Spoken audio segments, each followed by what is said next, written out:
All right, so notice on example 4 that we do have another composite function. 5x is stuck inside of cosine. So what do you suppose our u should be equal to?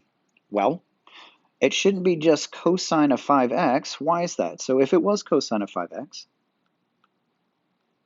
when you take its derivative, maybe this is completely obvious to you. If you take its derivative, cosine's derivative is negative sine of 5x, and then you'd have to multiply times the derivative of 5x, which is 5. And yeah, no, you're not fixing that. Oh yeah, don't forget the dx. We could fix a 5, but we can't fix a negative sine of 5x. No. So like I said, maybe that was an obvious incorrect choice. Delete. Instead, what about the interior function here, the 5x? And its derivative will just be 5 dx. And we do have all the parts now accounted for. We have a 5 with the dx to be our du, and this cosine of 5x is going to be cosine of u. So here's how that will be rewritten. So bring over our integral sign. Okay, again, the 5 with the dx becomes your du. And the cosine of 5x, take out the 5x and replace it with a u, it's cosine of u. So again, we just took that thing that was highly complicated and basically turned it into an integral that you could just use one of the integration rules for. It's like taking the antiderivative of cosine. What's the antiderivative of cosine? It is sine. Not negative sine, just sine. Sine of u plus c. Take out your u and replace it with 5x. Sine of 5x plus c. Check your answer by taking its derivative.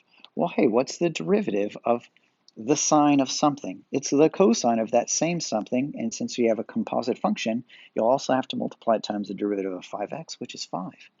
That's exactly what we got.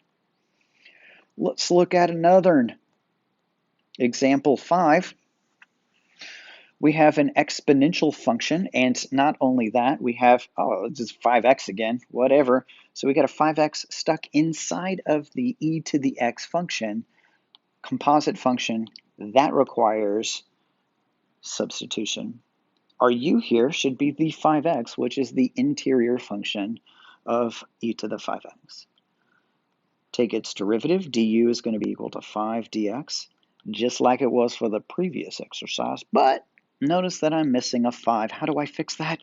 Don't panic, just cram it in there. Just put it in there, whatever, I didn't have it. Add it in there as long as you compensate by also multiplying by 1/5 on the outside here. All right, and now rewrite your integral in terms of u's. The 1/5 that's on the outside gets to stay times the indefinite integral of 5x with the dx becomes your du. Yes, and the e to the 5x becomes e to the u. U. All right, now take its antiderivative. What's the antiderivative of e to the u? It is e to the u plus c. I'm going to do some back substitution here. 1/5 e to the 5x plus c. Call it a day. Sure, go ahead. Check that, will you? The derivative of e to the 5x is e to the 5x times 5. That 5 would also cancel out with the 1/5, and you're good to go.